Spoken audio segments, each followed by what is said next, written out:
Donc on va essayer, je dis bien essayer, hein, méditer sur la patience dans une situation où on n'a pas vraiment de raison de pratiquer la patience, mais on va utiliser un peu notre imagination pour ça, parce que là on est bien, tout est confortable, pas de problème, enfin j'espère. Et donc je vais reprendre, on va appliquer cette méditation aux strophes qu'on a vues ce matin, peut-être pas à toutes, mais à certaines qui étaient un peu parlantes, notamment la 110, considérer les éveillés, que les êtres et les Bouddhas sont égaux. Sont égaux, pourquoi? Au niveau du fruit. Et bien sûr, les qualités de l'esprit d'un Bouddha et les qualités de l'esprit d'un être ordinaire ne sont pas exactement les mêmes, même si potentiellement on a tout le potentiel pour devenir Bouddha. Ces qualités ne sont pas complètement développées en nous. Mais au niveau du fruit qui va être obtenu, en fait, c'est égal. C'est grâce au Bouddha et grâce aux êtres éveillés qu'on va obtenir le fruit, qu'on va obtenir la bouddhéité. Ok. Ah ben avant, je vais vous donner une citation, puisque... Ouais. L'amazopa, le zopa veut dire patience, hein, je vous rappelle, hein, en tibétain. Donc c'est un de ses sujets favoris quand même, parler de la patience, Rinpoche. Il m'a beaucoup parlé de ça, il a insisté beaucoup sur l'importance d'avoir des ennemis, que des gens n'aillent pas toujours dans le sens de notre ego et qu'ils nous causent un peu des problèmes, que sans eux, on ne pourrait pas atteindre l'éveil. Donc l'ennemi était un élément absolument capital pour atteindre l'éveil. Sans ennemi, il n'y a pas d'éveil.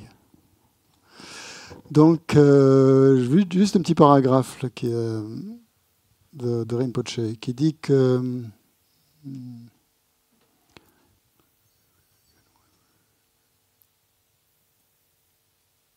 ça veut dire qu'il dit que si une seule personne pratique la patience, c'est-à-dire met en pratique cette vertu donc qu'est la patience, ça signifie que l'immensité des êtres, je traduis, c'est pour ça que je cherche un peu mes mots, que l'immensité des êtres vivants, quel que soit leur nombre, qui vivent sur Terre, tous ces êtres reçoivent moins de souffrance, ont moins de souffrance.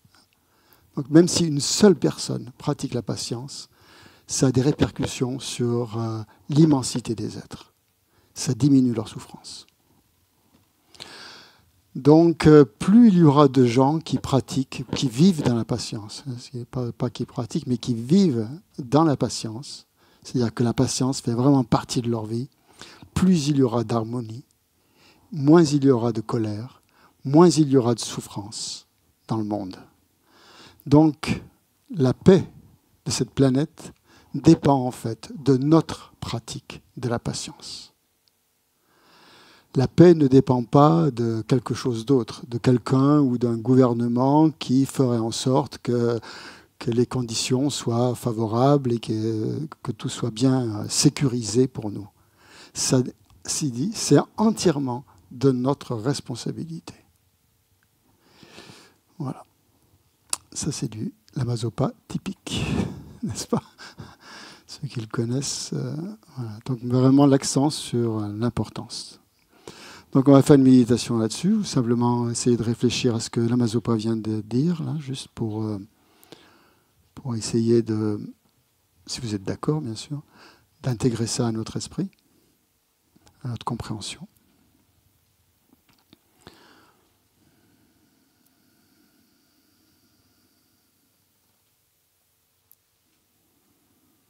Et en essayant de voir justement comment on se situe par rapport à ça.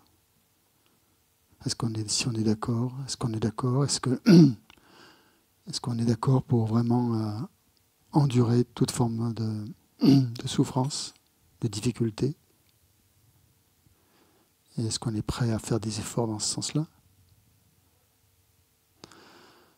Donc, ce qui demande bien sûr beaucoup d'examen, d'analyse de notre esprit dans des situations qui sont souvent très difficiles.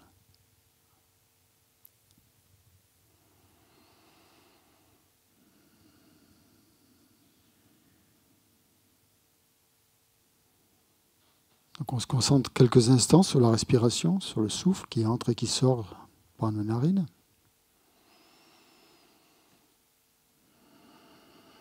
On essaie de se détendre complètement, détendre notre corps, détendre notre esprit.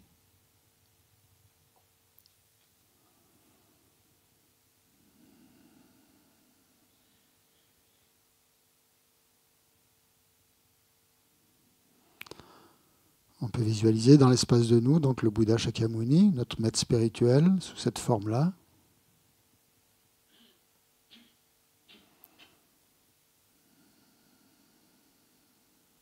Et visualiser qu'on est entouré aussi par d'innombrables êtres, dont nos proches, les gens qui font partie de notre quotidien, les gens avec qui nous avons des relations affectives au quotidien.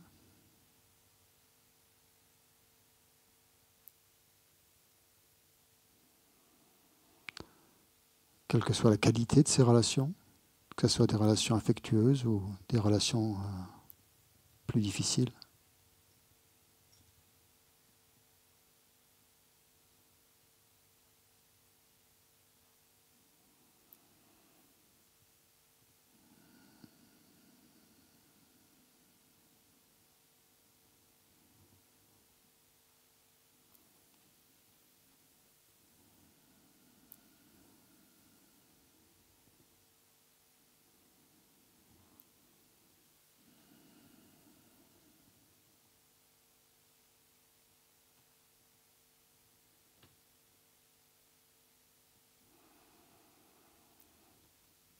Essayez vraiment d'éliminer toute tension.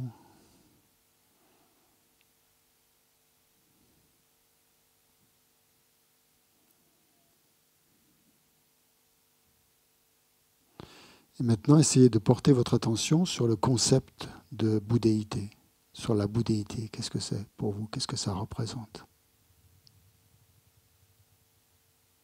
C'est l'état de Bouddha.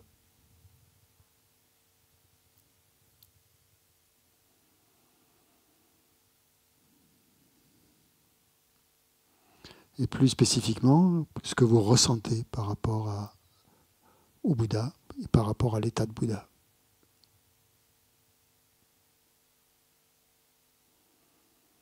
Comment vous vous situez par rapport à cet état-là?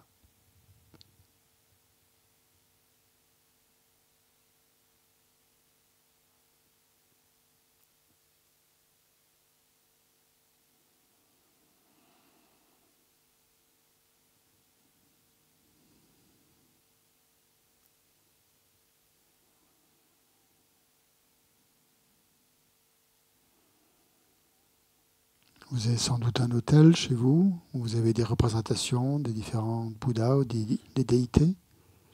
Comment est-ce que vous les percevez? C'est ce qu'on appelle le champ de mérite, le champ d'accumulation de mérite, que l'on visualise quand on fait certaines pratiques.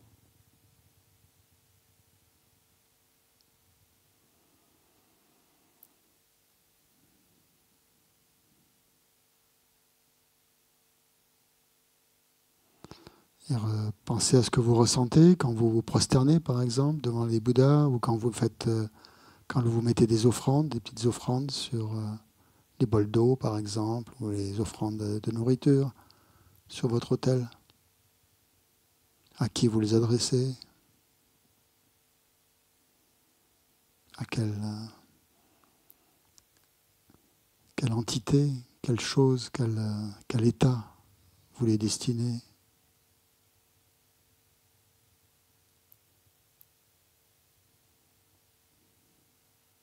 Comment est votre esprit quand il imagine des Bouddhas dans l'espace?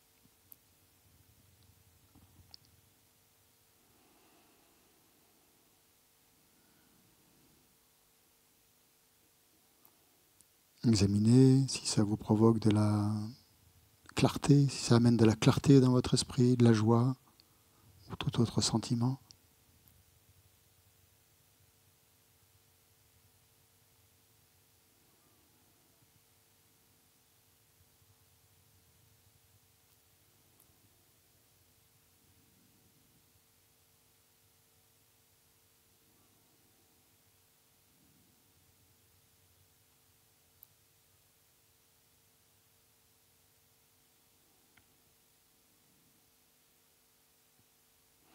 Et maintenant, pensez aux personnes qui font partie de votre quotidien et comment vous les considérez, telle ou telle personne que vous fréquentez, que vous côtoyez.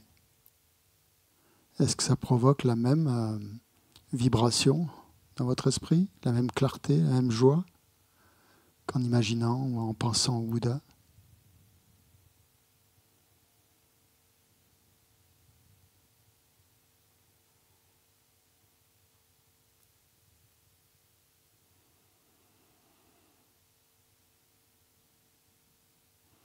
Et surtout, posez-vous la question, pourquoi est-ce qu'il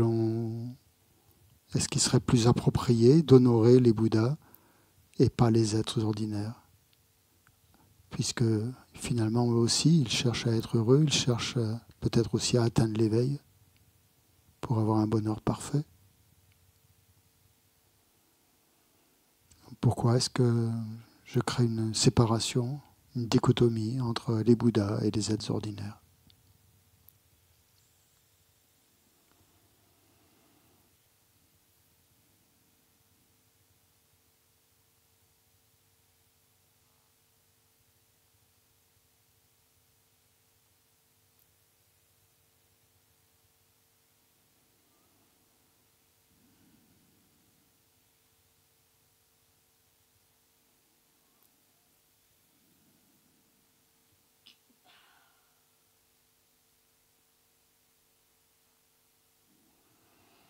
On va essayer d'aller un petit peu plus loin, de regarder pourquoi on considère ces êtres que nous côtoyons comme des êtres ordinaires.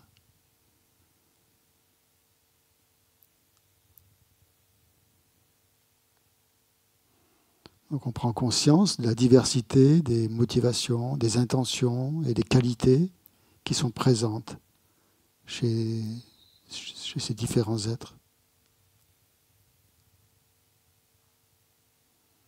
ces différentes personnes.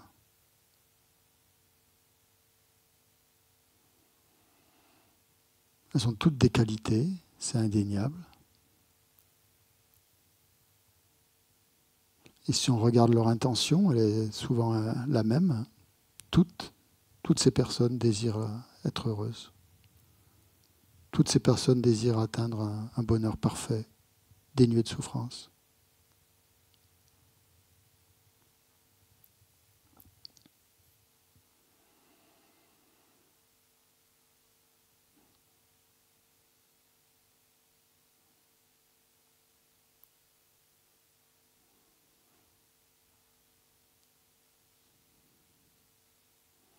Donc certaines de ces personnes sont motivées par des intentions altruistes, d'autres plus motivées par des intentions égotiques, égocentriques.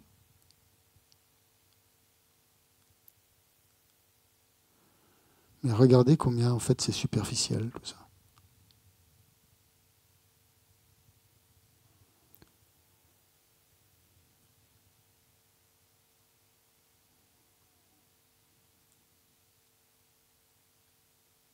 Regardez combien en fait toutes ces personnes ont le même potentiel, comme nous d'ailleurs, le même potentiel de bouddhéité.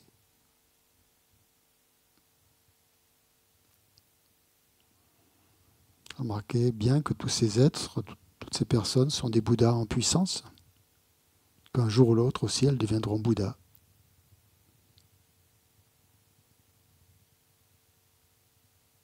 Puisqu'elles ont la nature de Bouddha, comme nous.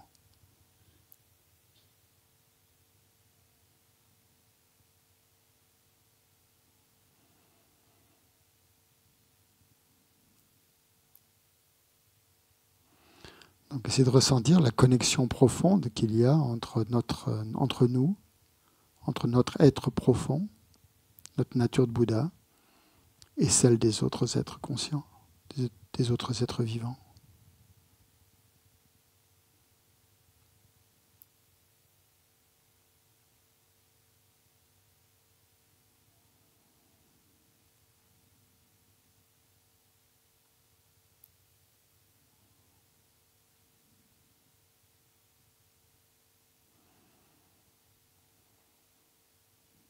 Puisque nous avons tous cette nature de Bouddha, nous ne sommes finalement pas tellement éloignés de ce qu'on appelle les Bouddhas ou de ce que nous considérons comme des Bouddhas. Il y a vraiment quelque chose de commun entre eux et nous.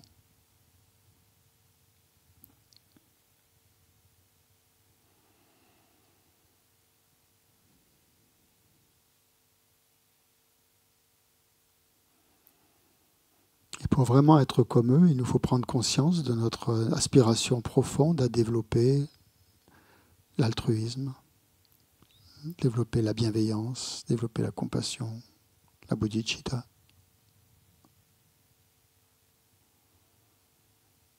Puisque c'est ça qui fera de nous vraiment des Bouddhas.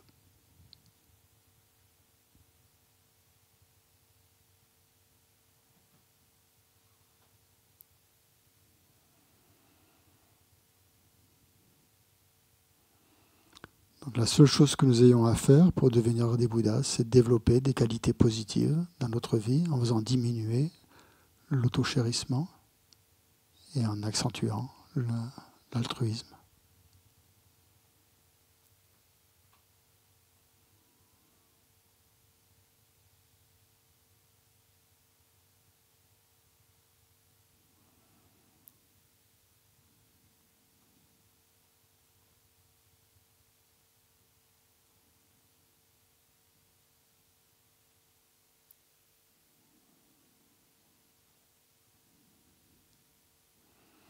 Donc de la même façon que l'on a envie d'honorer les Bouddhas, de leur rendre hommage, pensez maintenant comme ça serait merveilleux si on pouvait aussi appliquer cette attitude à tous les êtres. Imaginez les mérites que l'on accumulerait ainsi si l'on considérait tous les êtres comme des Bouddhas.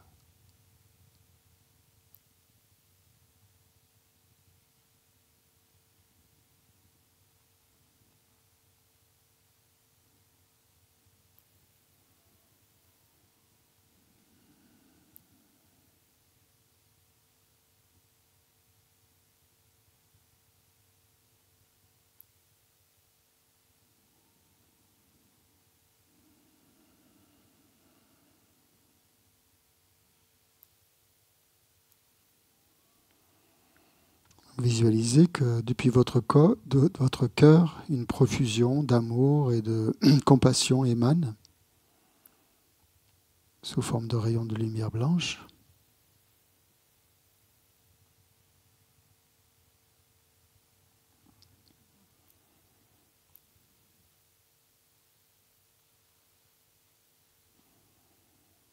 Et se répand vers tous les êtres.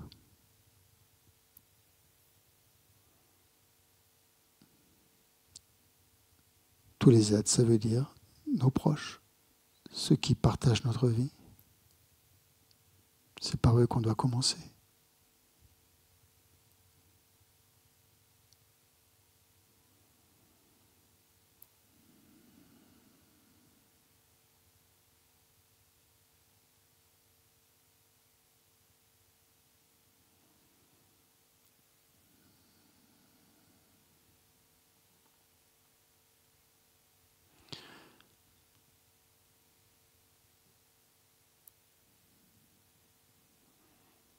On dirige aussi ces rayons de lumière vers tous les êtres qui nous posent des problèmes, avec qui nous avons des relations difficiles.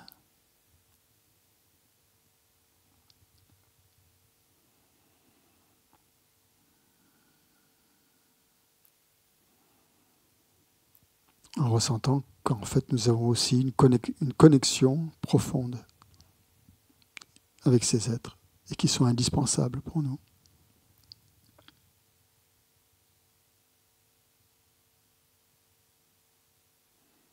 Que c'est grâce à eux qu'on peut devenir Bouddha.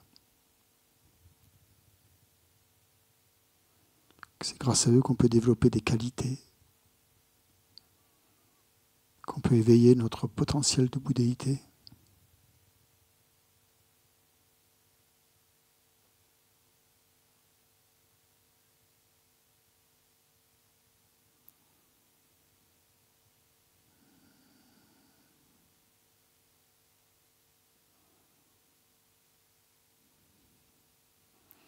Ressentez aussi cette connexion profonde, elle s'établit aussi avec tous les êtres, avec la multitude des êtres qui peuplent l'univers.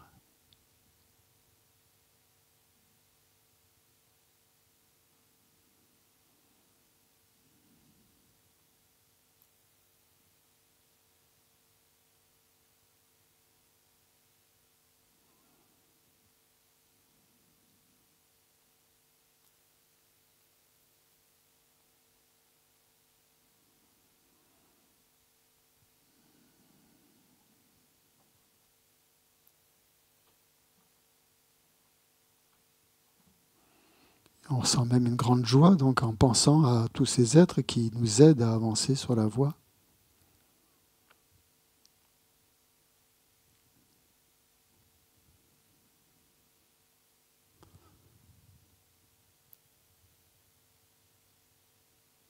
À ceux qui nous créent des difficultés.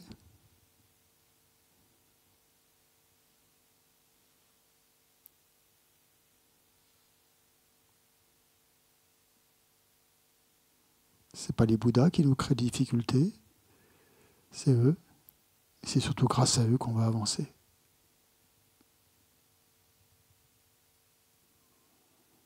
Donc ces êtres, on les voit vraiment comme un champ d'accumulation de mérite.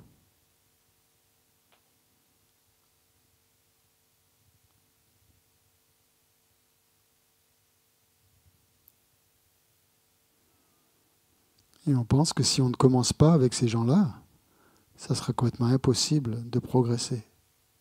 Impossible de devenir un Bouddha, d'atteindre la bouddhéité. Ça sera, tous les êtres, ça sera une complète abstraction.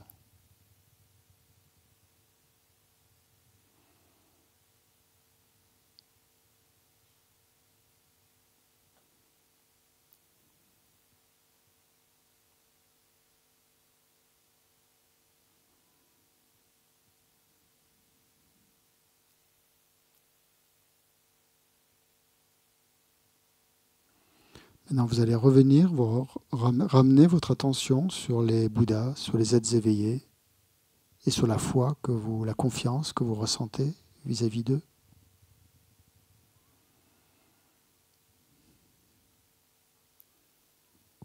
Visualisez leur qualité illimitée, qualité du corps, de la parole, de l'esprit, comme l'a évoqué Geshe-la ce matin.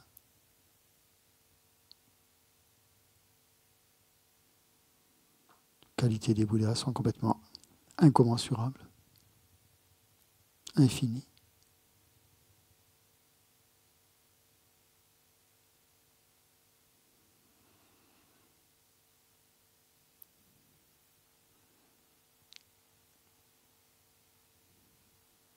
Donc pensez combien ces Bouddhas sont une source d'inspiration pour vous sur votre chemin spirituel.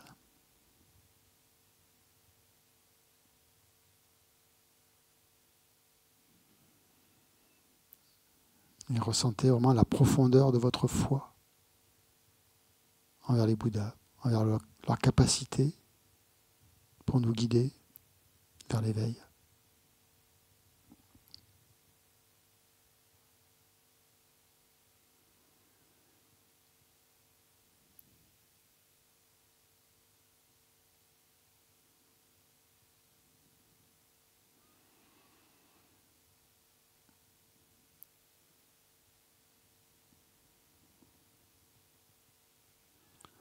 Donc on voit ainsi que les deux, les Bouddhas et les êtres vivants, ont exactement les mêmes capacités pour nous aider à avancer vers l'éveil.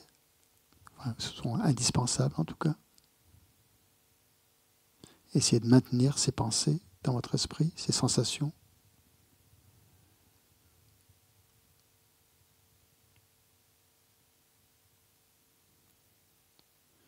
Et en pensant qu'aussi bien les êtres ordinaires que les Bouddhas méritent qu'on les honore, qu'on les aime.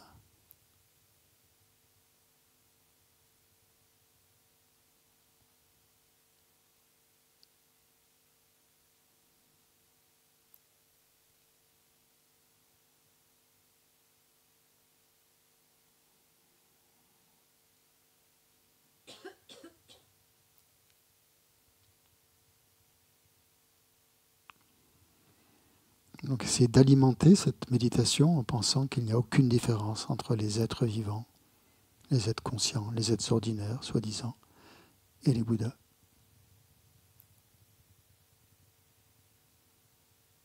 Ils sont complètement égaux.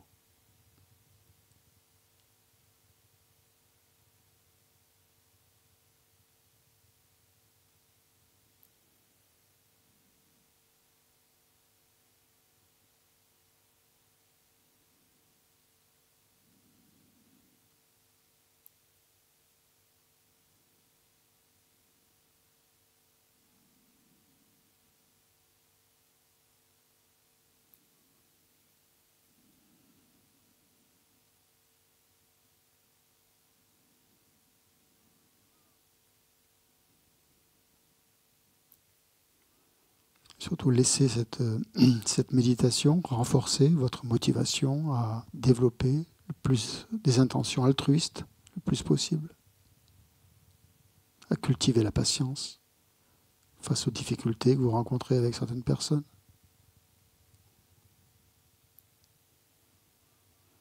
Et à avancer sur le chemin de l'éveil.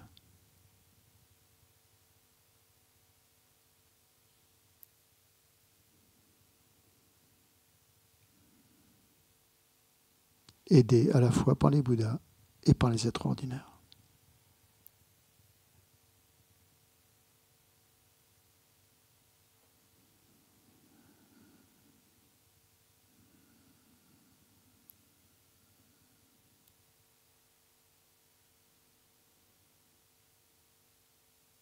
Et laissez cette égalité, ce sentiment d'égalité emplir complètement votre cœur, votre esprit.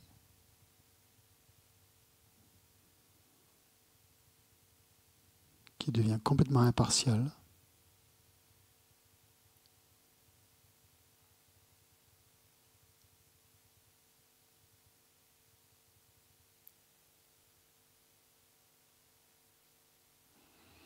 Et qui voit en chaque être ordinaire un Bouddha.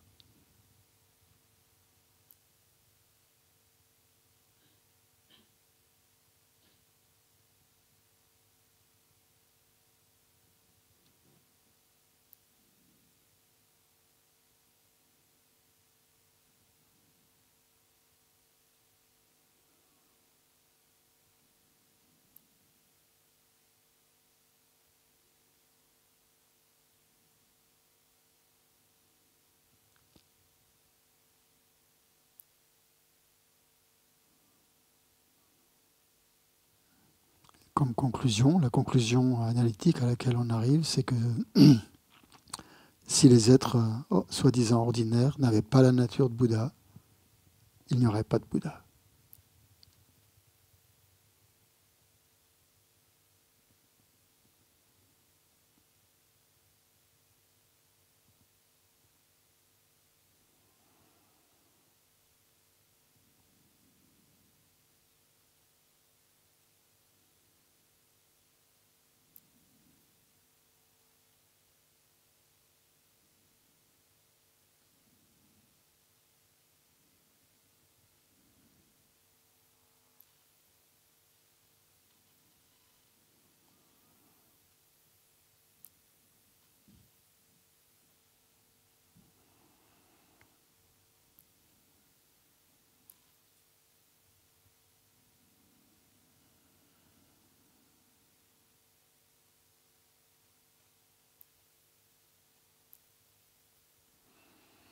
Vous ressentez maintenant donc que le concept d'être ordinaire ou le concept de bouddhéité, de Bouddha, sont simplement des concepts,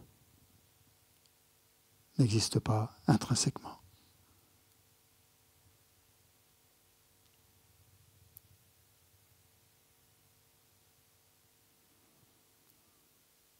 Ce sont des simples désignations projetées par notre conscience, par notre esprit.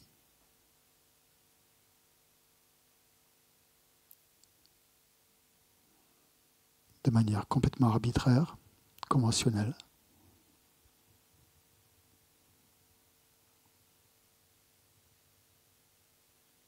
Et interdépendante.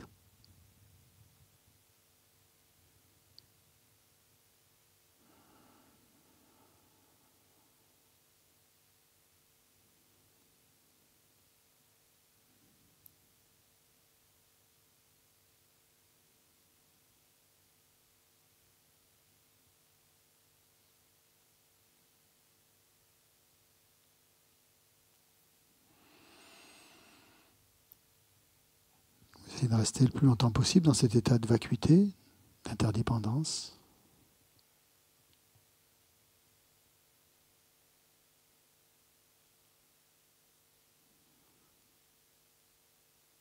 Qui est la nature de tous les phénomènes.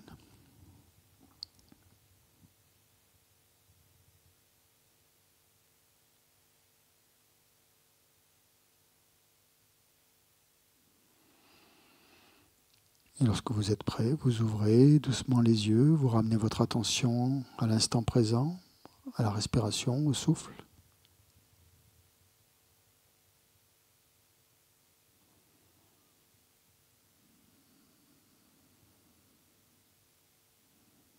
En laissant ces pensées, ces intuitions, ces sentiments qui se sont élevés pendant la méditation s'intégrer à tout votre être et à votre vie quotidienne.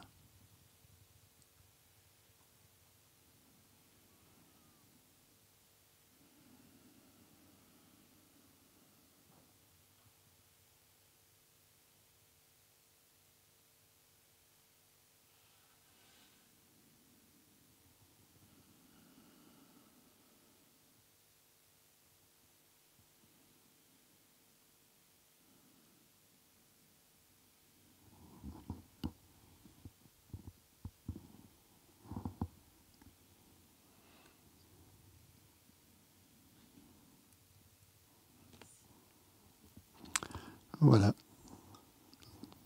On va prendre quelques minutes de pause pour